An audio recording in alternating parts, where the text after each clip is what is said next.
भगवान श्री कृष्ण ने जीवन में प्रत्येक व्यक्ति से कुछ न कुछ सीखा है।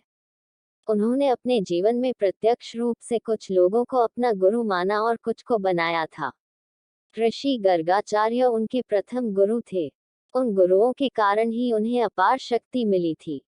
आओ जानते हैं इसका राज। 1. सांदीपनी। भगवान श्री कृष्ण के सबसे पहले गुरु सांदीपनी थे। उनका आश्रम अवंतिका उज्जैन में था। देवताओं के ऋषि को सांदीपनी कहा जाता है। वे भगवान कृष्ण, बलराम और सुदामा के गुरु थे। उन्हीं के आश्रम में श्री कृष्ण ने वेद और योग की शिक्षा और दीक्षा के साथ ही 64 कलाओं की शिक्षा ली थी। गुरु ने श्री कृष्ण से दक्षिणा के रूप में अपने पुत्र को मांगा, जो शंखासुर राक्षस के कब्जे में था। भगवान ने उसे मुक्त कराकर गुरु को दक्षिणा भेंट की। 2. नेमिनाथ। कहते हैं कि उन्होंने जैन धर्म में तीर्थंकर नेमिनाथ जी से भी ज्ञान ग्रहण किया था।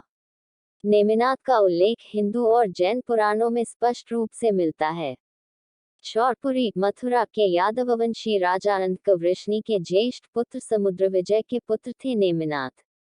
अंधकवृष्णि के सबसे छोटे पुत्र वासुदेव से उत्पन्न हुए भगवान श्री कृष्ण। इस प्रकार नेमिनाथ और श्री कृष्ण दोनों चचेरे भाई थे। आपकी माता का नाम शिवा था। 3.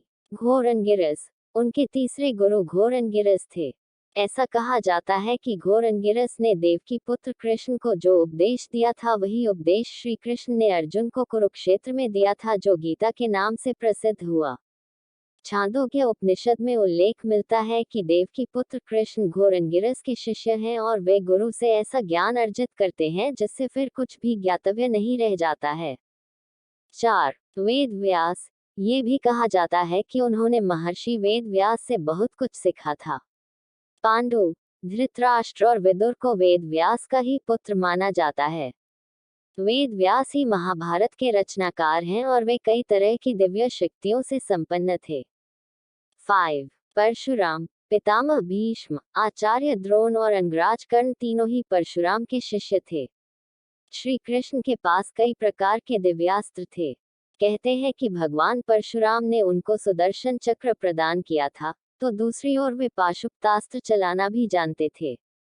पाशुपतास्त्र शिव के बाद श्री कृष्ण और अर्जुन के पास ही था। इसके अलावा उनके पास प्रस्वपास्त्र भी था, जो शिव, वसुगन, भीष्म के पास ही था। इसके अलावा उनके पास खुद की नारायणी सेना और नारायण अस्त्र भी था। शक्ति का स्रोत। अंत में भगवान श्री कृष्ण का भगवान होना ही उनकी शक्ति का स्रोत है। वे विष्णु के 10 अवतारों में से एक 8वें अवतार थे, जबकि 24 अवतारों में उनका नंबर 22वां था। उन्हें अपने अगले पिछले सभी जन्मों की याद थी। सभी अवतारों में उन्हें पूर्णावतार माना जाता है। भगवान श्री कृष्ण 64 कलाओं में दक्ष थे। उनके पास सुदर्शन चक्र था। एक ओर वे सर्वश्रेष्ठ धनुर्धर थे तो दूसरी ओर वे द्वंद्व युद्ध में भी माहिर थे।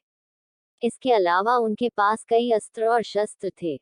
उनके धनुष का नाम सारंग था। उनके खड्ग का नाम नंदक, गदा का नाम कौमोदकी और शंख का नाम पांचनित था, जो गुलाबी रंग का था। श्री कृष्ण के पास जो रथ था उसका नाम जैत्र, दूसरे का नाम गरुड़ ध्वज था।